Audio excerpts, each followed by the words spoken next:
Come on, grab your things and get out of here, the security guard says worriedly. We father and son have been working here for 7 or 8 years. Why are you suddenly firing us? The son says respectfully, exactly, manager. What did my father and I do wrong? If we made a mistake, we're willing to fix it. The director says angrily, a mistake? I simply don't like you people. And don't ever show your faces in front of me again. Now get out of here. The son says calmly, Dad, let's leave. The father says thoughtfully, wait a minute, they fired us, but the boss of this company is a very good person. Before we leave, let's return the money the boss gave me for my wife's treatment. The son says obediently, okay, Dad. The boss is walking into the company when the security guard calls out to him, and the boss says curiously, it's your work shift right now. Where are you going with all that stuff? The security guard says respectfully, boss, I'm leaving the city. So before I go, I want to return the money you gave me for my wife's treatment. The boss says kindly, Uncle John, you don't need to return that money. Use it to buy nutritious fruits and other things for your wife. The security guard says sincerely, boss, I truly appreciate your kindness, but if I don't return this money, I won't feel at peace. The boss says curiously, how much? The security guard says honestly, $500. The boss says surprisingly, you mean I only gave you $500 last time for your wife's treatment? The security guard says confusedly, yes, what happened? The boss remembers the time he gave the money to the manager and told her to hand it directly to the security guard because his mother was seriously ill and had been hospitalized. Then the boss sent $100,000 from the company to him through the manager. When the manager walks outside with the money, she says to herself greedily, that miserable security guard, the boss gave him such a huge amount of money, what should we do now? Seeing her husband says curiously, what are you doing here alone? The wife says greedily, security guard, you know him, right? His wife is sick, just think about it. What has he done to deserve the boss giving him $100,000? The husband says shockingly, $100,000?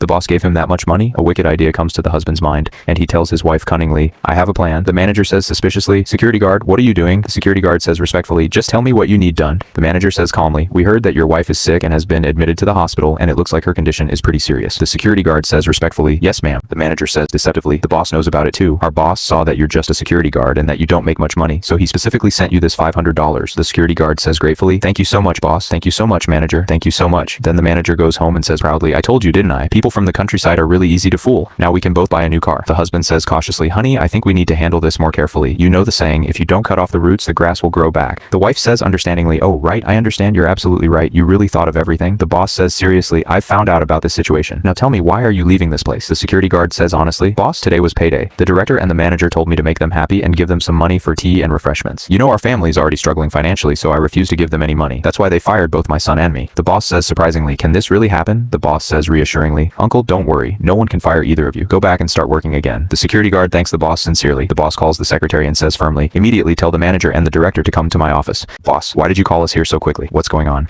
The boss says seriously, director and manager, do you two know why I called you here? The manager says nervously, no, we don't know. What's going on? Please tell us. The boss says firmly, a while ago, how much money did I tell you to give the security guard? The manager says confidently, $100,000, I remember clearly. The boss says calmly, I remember it was $100,000 too, but did you personally go and give him the money? The manager says confidently, yes, I personally handed it to him. The boss says seriously, then, just a little while ago, I met the security guard at the company entrance. He told me that his wife is almost fully recovered, so he insisted on returning the money to me, but he said he only received $500, and he never even mentioned the $100,000. The manager says defensively, boss, you know people from the countryside often lie. Don't fall for his deception. The boss says firmly, I know the character of the security guard and his son very well. They know how to repay kindness, and they're simple, honest people. The manager says desperately, boss, I swear to God, my husband and I personally handed him the money. The director says confidently, yes, boss. Do you really think an old man like uncle has enough time to take care of his sick wife and work as a security guard at our company? The boss says angrily, are you two out of your minds? Listen carefully. If I weren't completely sure, would I have called you here? Are you still refusing to confess, or should I call Uncle John here so we can all discuss this face to face? But remember, you two are senior company executives. You are responsible for everything you say and everything you do. The only difference is that if this matter becomes public, you two will lose all your dignity and reputation. The manager says defensively, boss, don't fall for this countryman's deception. The director says confidently, exactly, boss. Now I understand everything. You're only believing the security guard's story, and you don't believe us, a married couple. The boss says calmly, I do believe both of you. That's why I called you here. I just want to give you one more chance. The boss says thoughtfully, I know people can make mistakes. Maybe you two made a temporary mistake. If you bring back the full $100,000 right now, I'll consider today's incident as if it never happened. The manager says stubbornly, I'm telling you, we didn't take that money, so we didn't take it. There has to be evidence to make such an accusation. If even one person can prove that we took this money today, we'll pay back 10 times the amount. But if no one can prove that we took the money, then I'm sorry, boss, but you'll have to pay us $5 million. The manager says confidently, and you'll also have to apologize to both of us in front of the entire company. The boss says firmly, fine. If even one person can prove today that you two took this money, not only will you have to pay back 10 times the amount, but I'll also fire both of you from the company. If this story touched your heart, let us know what you would have done in the comments, and subscribe for more heartwarming stories.